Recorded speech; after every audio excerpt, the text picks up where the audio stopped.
OC, misterio/miedo. La estación orbital se sostenía en la periferia del imperio como una astilla clavada en la garganta del cosmos. Luces frías delineaban corredores interminables, conductos corrían como venas bajo placas de metal. La vida humana se movía en los márgenes, trabajadores, técnicos, custodios. Entre ellos, un conserje de manos ennegrecidas y espalda encorvada barría los rezagos de otras vidas. Su nombre se perdió en los registros, y por eso le dejaron todo lo que nadie quería. Las cámaras lo observaban con la indiferencia de un tribunal mecánico.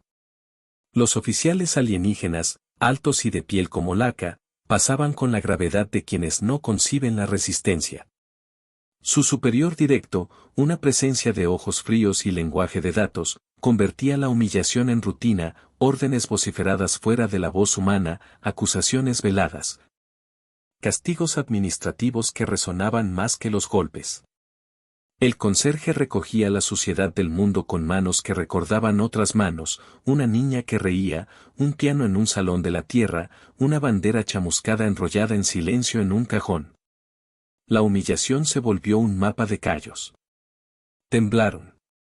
Los pasillos olían a ozono y a café viejo. Los robots de limpieza se detenían a su alrededor como si reconocieran la historia en sus movimientos. Él miraba el techo metálico y contaba pasos hasta olvidarse del tiempo. Una placa rota en una pared mostraba el símbolo del imperio, brillante y vacío, y debajo alguien había tallado con una herramienta un pequeño acordeón de notas. Era una ofrenda muda. Esa noche, entre el zumbido y las luces, el conserje encontró algo que no debía pertenecer a nadie, una caja sellada con ranuras de energía y símbolos que apenas recordaban la geometría humana. Dentro, un módulo de memoria alienígena con ecos de un sistema de control. No era solo un artefacto, era una llave. El silencio se volvió un grito entre las estrellas. El universo contuvo el aliento. El descubrimiento reconfiguró la gravedad de su vida. Tenía en las manos la posibilidad de abrir puertas que nadie más veía. La caja no funcionaba con herramientas humanas, pero resonaba con la suciedad de sus manos, con el sudor antiguo que aún se pegaba a su ropa. La tecnología del imperio dependía de jerarquías, el acceso, de insignias y sangre fría. Un conserje no debía tocar centros de mando. Sin embargo, las piezas dentro del módulo respondieron a patrones simples, patrones que imitaban canciones conocidas, melodías perdidas que abrían puertas. Recordó la voz de un niño en la tierra cantando una nana desafinada. Recordó la risa que pertenecía a una mujer que ya no estaba. A través del metal, la memoria humana se filtró como luz. Fue una inversión de escalas, lo que parecía una herramienta de control de acceso resultó ser una interfaz sensorial. El conserje aprendió a leer la maquinaria por instinto. Cuando tocaba una secuencia, las luces cambiaban. Cuando tarareaba una nota, las cerraduras flotaban en silencio. No buscó venganza al principio. Buscó justicia para las pequeñas cosas, reparar un respirador, liberar comida retenida, devolver una carta sellada a su dueño. Cada acción discreta acumuló una narrativa. Los que vivían en la periferia empezaron a mirarlo diferente. No era digno por rango, lo era por actos. Se fue formando una palabra para describirlo y creció en susurros, el que limpia los mundos. Memorias atravesaban su pecho como astillas, un piano viejo en un apartamento de Ciudad de México, la mano de su padre marcando acordes, la bandera de su colonia quemándose en un incidente que nadie quería nombrar. La voz de un sobrino preguntando por qué los adultos ya no cantaban. Esa nostalgia no era morbo, era la brújula que marcaba su rumbo. Las piezas del módulo comenzaron a revelar información más peligrosa, mapas de rutas de suministro, horarios de patrullas, protocolos de aislamiento. Con cada fragmento, los ojos del imperio parecían más ciegos. Él no tenía títulos, pero tenía memoria y una determinación nacida del respeto a lo que había sido perdido. Los humanos no rezan. Actúan. Las noticias de pequeñas liberaciones se extendieron con la velocidad de las grietas en una losa congelada. Una válvula abierta en el hangar salvó a 20 trabajadores que habrían muerto de asfixia. Un envío de alimentos bloqueado fue redirigido hacia un barrio entero. El imperio respondió con medidas administrativas, multas simbólicas, arrestos temporales, reubicaciones forzadas. Pero el impacto no era solo logístico, era simbólico. La autonomía invertía la jerarquía. Donde antes se veía una placa de metal humillada, ahora se veía la sombra de una resistencia que no sabía aún cómo nombrarse. El conserje recibió aliados inesperados, un técnico alienígena cansado de la burocracia, una enfermera humana que había perdido a su hermano en la primera purga. Un antiguo vigilante del puerto que recordaba la tierra mejor que cualquiera. Juntos, formaron una red tan clandestina como sincera, mapas dibujados con carbón, relojes sincronizados por latidos, señales en el humo de hornos. Se entrenaron en silencio, enseñaron a esconderse en los cables de ventilación y a leer los patrones de los drones. Los actos de resistencia eran pequeños como cicatrices, un motor saboteado, una pantalla con un mensaje apagado, una frase de humanidad proyectada donde no debía estar. Cada gesto era una declaración, no nos doblegarán por siempre. La memoria se convirtió en armadura. El silencio se hizo sitio para planear. La resistencia avanzó con la lentitud de quien aprende a caminar en el borde de un precipicio. Las primeras victorias fueron administrativas y casi invisibles, las primeras pérdidas llegaron como golpes secos. Una operación para liberar a un grupo de trabajadores terminó con una explosión en un conducto. 2 humanos y un aliado alienígena murieron atrapados en la oscuridad. La escuela improvisada del conserje quedó sin su maestro más querido, un hombre que enseñaba a los niños a arreglar radios con piezas de desecho. El dolor marcó a toda la comunidad. Las lágrimas no se mostraban abiertamente, se escondían en los intervalos entre respiraciones. El conserje sintió el peso de cada pérdida como si cada cuerpo se le pegara a las manos. En la noche siguiente a la pérdida, se sentó en la cubierta de servicio y dejó que un recuerdo lo inundara, su madre tocando un piano con dedos ágiles, la canción llenando la casa hasta las ventanas. Su hermano pequeño dormido en la puerta. Ese eco le recordó lo que había sido y lo que debía proteger. La decisión se endureció en su pecho. No buscaba sangre por sed, sino por memoria. Si la memoria humana debía persistir, alguien tendría que reclamar la narrativa. La rabia que lo impulsaba no era ciega, estaba teñida de compasión. Los actos subieron en escala. Un equipo liderado por el conserje consiguió infiltrarse en un nodo logístico y colocar un virus que obligaba a las máquinas a emitir imágenes de la Tierra, fotografías antiguas, playas, plazas, gente tocando instrumentos. Por unos minutos, el imperio miró a través de los ojos de los conquistados. Esa visión provocó reacciones variadas, algunos oficiales sintieron el pinchazo de vergüenza, otros respondieron con violencia. Las patrullas se hicieron más estrictas. Las redes de comunicación se colapsaron intermitentemente. La comunidad aprendió que cada victoria traía su factura. El sacrificio se volvió moneda corriente. Los humanos intercambiaban nombres por segundos de libertad. En una noche de tormenta espacial, la resistencia preparó su operación más ambiciosa, tomar control de una plataforma de transmisión imperial y transmitir testimonios de abusos públicos. El plan requería acceso simultáneo a varias cámaras y una desconexión del sistema central. El módulo que el conserje había encontrado se convirtió en el centro simbólico del plan, la llave que abría no solo puertas, sino conciencias. Sin embargo, el imperio no era solo sistemas, era personas moldeadas por un orden antiguo.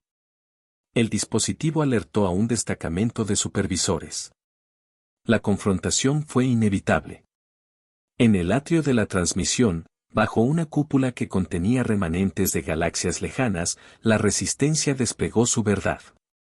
Las imágenes corrieron por el vacío y pintaron rostros humanos en los muros del imperio. La respuesta fue inmediata, la sala explotó en ruido y luz, oficiales gritando órdenes que nadie recibió, drones lanzándose como aves mecánicas. Hubo fuego, hubo humo, hubo la pérdida de quienes sostenían la cámara. En medio de la confusión, el conserje sostuvo la llave con manos temblorosas y pensó en la casa, en la risa de su sobrino. El sacrificio había abierto la posibilidad de cambio, pero el precio se contaba en cuerpos. El universo contuvo el aliento. El conserje cargó la memoria como quien carga a un niño. Llegó el día en que el centro del imperio dejó ver su rostro. La confrontación final no fue una batalla clásica, fue una serie de maniobras que explotaron la infraestructura emocional del dominio alienígena. El conserje, que había aprendido a leer los ritmos del sistema como si fuesen partituras, supo cuándo golpear. La resistencia sincronizó cortes de energía, transmisión de imágenes, sabotajes de navegación y pequeños actos de insumisión esparcidos por colonias hermanas. Las rutas de suministro colapsaron como telarañas bajo lluvia. Donde antes las cadenas eran invisibles, ahora había brechas. En el centro de control, la presencia imperial reaccionó con violencia organizada. Tropas mecanizadas, tácticas de contención, un intento de ejecutar a los líderes capturados como espectáculo para silenciar a la multitud. En ese momento, la furia humana que había sido cocida a fuego lento emergió como un mar. No era solo rabia, era la fuerza de años de humillación convertida en acción precisa. El conserje penetró en el corazón del laberinto de metal con aliados que lo empujaron hasta la puerta principal de la maquinaria. Allí, frente a un núcleo palpitante de circuitos y luces, levantó la llave que parecía tan pequeña contra la magnitud de la estructura. El núcleo respondió con una sirena que fue a la vez terror y llamada. Las luces explotaron en colores desconocidos. La resistencia peleó en pasillos que se transformaban en trampas, cada movimiento era decisión, cada decisión una promesa. En la sala principal, el conserje colocó la interfaz del módulo en el panel de control y, con manos que recordaban canciones, tocó secuencias que hicieron vibrar las paredes. Música antigua se mezcló con el rugido del colapso. Una nota fuera de tiempo abrió un protocolo de auditoría que, por diseño, debía revelar abusos y jerarquías. La pantalla mostró imágenes de los archivos internos, pagos, expedientes, informes sobre sacrificios humanos catalogados como fallas operativas. Lo que debía ser confidencial se convirtió en público. La rabia se convirtió en poder. Los muros escucharon historias que nunca habían querido oír. La reacción fue visceral. Oficiales que se mantenían firmes ante un orden que los definía ahora se sintieron expulsados de la verdad. Algunos se rindieron por vergüenza, otros por miedo. En la plaza central, los trabajadores que por años habían sido humillados salieron a reclamar justicia.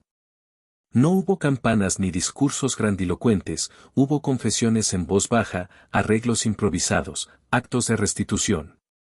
El imperio, que había gobernado con estadísticas y silencio, fue confrontado por rostros que gritaban memorias. En la conflagración final hubo pérdidas devastadoras, compañeros caídos, instalaciones destruidas, la nave mismo temblando como un animal herido. Pero hubo algo más, la idea de un mundo humano que no se sometía más a la indignidad. El silencio se volvió un grito entre las estrellas. Los humanos no rezan. Actúan. Cuando las primeras luces de un amanecer artificial se filtraron por las rendijas, el paisaje era otro. Había escombros, sí, y había cuerpos que el tiempo honraría en nombres. Había también manos que recogían, camas que se compartían, una radio que volvía a emitir canciones humanas para quien quisiera escucharlas. La estructura del imperio se había quebrado en capas, no se había derrumbado del todo, pero la narrativa central ya no pertenecía exclusivamente a quienes la habían impuesto. Historias surgieron, la del conserje que con un trapo seco y una llave robada puso en jaque al orden, la de la enfermera que entregó su vida para salvar a 20 niños. La del técnico alien que por primera vez eligió a las personas sobre el algoritmo. Esas historias no eran mitos inmediatos, eran grietas por donde la luz pasó y cambió la forma de la oscuridad. El conserje caminó por la plaza central con las manos vacías. Había imaginado un púlpito, una estatua, reconocimientos solemnes. No encontró nada de eso. Encontró en cambio miradas que lo reconocían sin palabras y un niño que le ofreció una naranja oxidada. Aceptó la fruta. La comió y recordó la sensación del azahar en la tierra, y por un breve segundo, la nostalgia y la esperanza se mezclaron en su lengua. La victoria no borró la pérdida. Continuaba habiendo casas vacías, canciones incompletas, manos que ya no podrían tocar el piano. Pero lo que cambió fue la posibilidad de enseñar a otros a sostener la memoria. Se impulsaron reformas, pero no por un decreto imperial, por la fuerza de pequeñas comunidades que exigían reglas nuevas. Se crearon consejos mixtos entre especies, auditorías públicas, reparaciones simbólicas. No todo fue perfecto, las heridas tardarían generaciones en sanar. Pero la sensación de orgullo se extendió como una piel nueva. El conserje no quiso ser líder, aceptó ser custodio de una tarea, recordar. Se dedicó a enseñar técnicas de reparación, a contar historias reales sin adornos, a tocar notas que nadie olvidara. A veces, cuando la noche permitía la nostalgia, se sentaba frente a un viejo piano hallado en los depósitos y tocaba una sencilla melodía. Los que lo escuchaban cerraban los ojos y veían la tierra por instantes. El universo contuvo el aliento. El silencio ya no era cómplice. En la reconstrucción, surgió la pregunta inevitable, ¿qué queda de la dignidad cuando se enfrenta a un imperio que solo entiende la eficiencia? La respuesta fue simple y humana, la dignidad se practica. No como una consigna, sino en actos minúsculos, un vaso de agua ofrecido, un nombre preguntado antes de la acción, una canción compartida en la oscuridad. La comunidad aprendió que la resistencia no debía ser solo contra la opresión externa, sino también contra la internalización del desprecio. Hubo debates, porque las heridas ceden espacio a ideas diversas. Algunas facciones buscaron la revancha, otras, la reconciliación. La decisión se resolvió en pequeñas gestiones diarias. El conserje, que conocía mejor que nadie el peso de la humillación, defendió siempre la memoria como guía. Un día, frente a un montón de trapos reciclados convertidos en una bandera, la madre del niño al que había salvado se acercó a él. No dijo nada. Solo le dejó un mechón de pelo de su hijo y una nota, cuida la memoria. Fue la despedida que nunca pidieron ni dieron. El conserje colocó el mechón en un cajón donde guardaba una foto de la tierra y la última púa de su guitarra. No había grandes monumentos, solo objetos pequeños repletos de significado. Así empezaron las lecciones, nadie es demasiado bajo para marcar el rumbo de una especie. Los humanos no rezan. Actúan. El epílogo no es un cierre definitivo, es una sucesión de amaneceres. En el patio central, los niños aprendieron a tocar melodías que eran mezcla de lenguajes perdidos. En las aulas improvisadas se enseñó la historia sin heroísmo vacío, nombres decaídos, errores cometidos, promesas por cumplir. El imperio mutó porque ya no pudo sostener la narrativa única. Algunas colonias recobraron su autonomía, otras se integraron en acuerdos nuevos y frágiles. La sensación dominante fue la de una especie que despertaba. No era solo la fuerza militar la que había cambiado las cosas, era la facultad humana de recordar, de narrar, de convertir dolor en acto. El conserje envejeció con la serenidad de quien ha cumplido una promesa. No pidió gratitud, pidió vigilia. Enseñó a jóvenes a mantener la memoria viva, a no olvidar que cada acto de indignidad jamás corregido se convierte en semilla de violencias futuras. Su legado no fue un nombre en un pedestal, fue la creación de rituales cotidianos que honraban lo perdido. Cada año, en el aniversario de la caída del núcleo, la comunidad se reunía y encendía pequeñas luces en la plaza. No se trataba de recordar la batalla por gloria, sino por responsabilidad. El silencio se volvió un grito entre las estrellas. Los días siguieron pasando. La belleza de una mañana tranquila fue celebrada con las mismas solemnidades que antaño se reservaban a grandes discursos. Música, trabajo, reparación. El orgullo humano se sembró en objetos simples, una sartén que aún calentaba sopa, una radio que tocaba canciones en un idioma que mezclaba acentos. Los rostros que habían sido vilipendiados ahora eran reconocidos como agentes de su propio destino.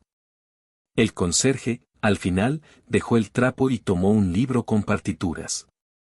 Tocó la misma canción que su madre le enseñó.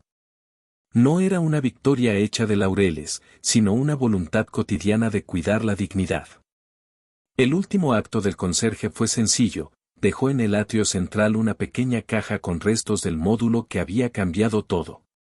No era una reliquia de guerra, era una herramienta pedagógica. Dentro había piezas para que los niños aprendieran a abrir cosas con cuidado y a respetar lo que encontraban. Lo dejó junto a una foto de la tierra y una nota sin firma: cuiden lo que somos. La comunidad encontró la caja y la colocó en el centro de la nueva plaza como símbolo de vigilancia. No fue idolatría, fue recordatorio. Los humanos no rezan. Actúan. Y cuando las estrellas miraron de nuevo, hubo algo diferente en la luz. No era la luz de un pueblo sometido, sino la de una especie que había sido sacudida, herida y curada por su propia memoria. No todos vivieron para ver la paz que ayudaron a crear. No todas las heridas sanaron del todo. Pero la idea se propagó: la dignidad no es un lujo, es una herramienta de supervivencia. Se enseñó, se practicó, se exigió. Las historias de la estación se transformaron en canciones que otros escucharon más tarde. Otras colonias adoptaron rituales similares. La imagen del conserje con su trapo pasó de anécdota a símbolo, no un héroe idealizado, sino un hombre que con su trabajo cotidiano le recordó al cosmos que la humanidad no era mercancía. Lo que comenzó como una humillación se volvió semilla. Lo que comenzó como un gesto de limpieza se volvió acto político. El silencio dejó de ser cómplice. La memoria se convirtió en arma y en cura. Vinieron por un planeta, pero despertaron a una especie.